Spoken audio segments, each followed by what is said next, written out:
What type of impact would it have on? It would have an impact on any of the world economy? A lot of people are going to be cold. And gas is used for a number of things besides just heating and air conditioning. And yes, it will have an economic impact. And I don't think it will last too long. On a different subject, why did the UN react so quickly in the Georgian conflict, but is dragging its feet on the Gaza fighting? Well, they want the people in Gaza to starve to death. That's why. Everybody, most of the Western powers are on the side of Israel. Now, I had a debate, and there are those that say that, well, those rockets have been flying into Israel for the last couple of years since Hamas has been in power, and that's true. And they shouldn't have been doing that. But on the other hand, even though the rockets were going in there, hardly anybody got killed. 2 or 3 people here and there, and that's not any justification, mind you. And you got to remember, it's nice to say, well, why did the people in Gaza, why did the people in Palestine, why didn't they stop their leaders from doing that? They put them in office. And I think the reason why is that you can't be logical about this. This is where the art form comes in again, the knowledge of history. These two groups of people have hated each other for 1,000 years or more.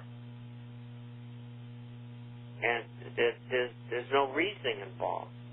It's just pure hate on both sides. That's why I have a report in the U.S. section in today's issue from a Norwegian doctor that says that the Israelis are deliberately targeting civilians because they want to kill as many people as possible. They want to wipe them off the face of the earth. And that's a fact. They do. And Israel wants all of Palestine. In fact, they want all of the Middle East. The Zionists are nothing more than a bunch of Nazis who happen to belong with the Illuminati. And they're the front guys down there, and they're going to go out, and they're going to start a third world war. And that's what part of this is. And I don't care how many Palestinian kids get killed. Little old ladies or moms and dads or whatever. I mean, the very nature of what they're about was shown when they got the crap kicked out of them in Lebanon, and they were so incensed that during the period, the 60 hours prior to the ceasefire taking effect, they discharged cluster bombs all over Lebanon. And every day, a farmer or a woman or a child gets killed, or their arm gets blown off, or their legs get blown off because of what the Israelis deliberately did. And that's evil. That is evil. Murdering non-combatants is evil. They're wrong. Now, I'm not taking sides. You just know people by their actions. And we're not going to stop anything over there because they just hate each other.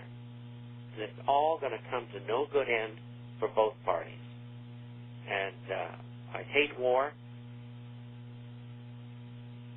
I hate what it brings. But you only can do what you can do. And you can only bring people the truth from both sides. And you have to be able to assess blame on both sides when it is to be assessed. And what's going on there is horrible. And it's been horrible for a long time. Only it's more horrible today than it was, say, a year ago.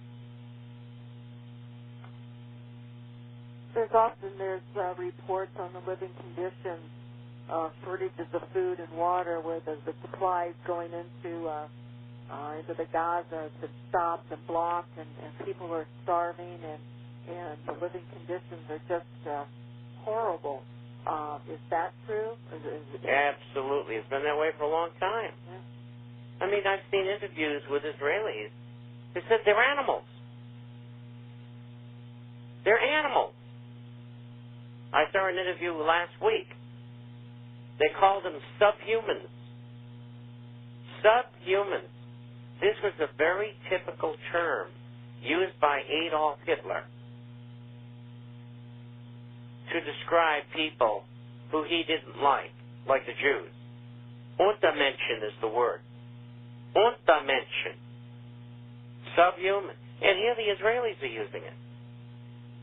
The same awful, terrible, callous, murderous word. You draw your own conclusions. This goes back to the Illuminists. This question from Omar. Clearly the economy is in the process of collapsing. Are the Illuminists happy because everything is going according to plan, or are they petrified because they have lost control? It seems they want a one-world government, and to buy valuable assets for pennies on the dollar, it will be easier for them, with people getting increasingly panicky and desperate as this collapse unfolds. Well, first of all, they did lose control. Secondly, they still have partial control.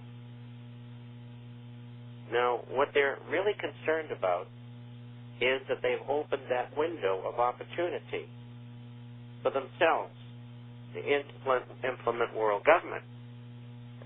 And at the same time, that allows people like us who know what's going on to become revolutionary.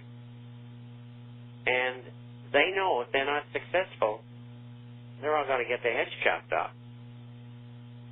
So they are in the run. They are concerned. They screwed up on a number of things. The plans are not going the way that they thought they were going to go.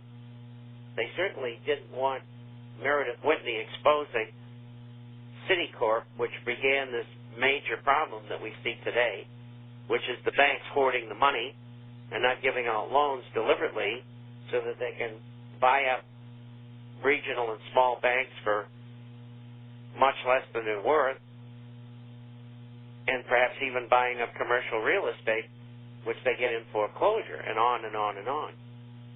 This is what's behind this whole thing. It's a consolidation of power. And in that process, they make a lot of people mad.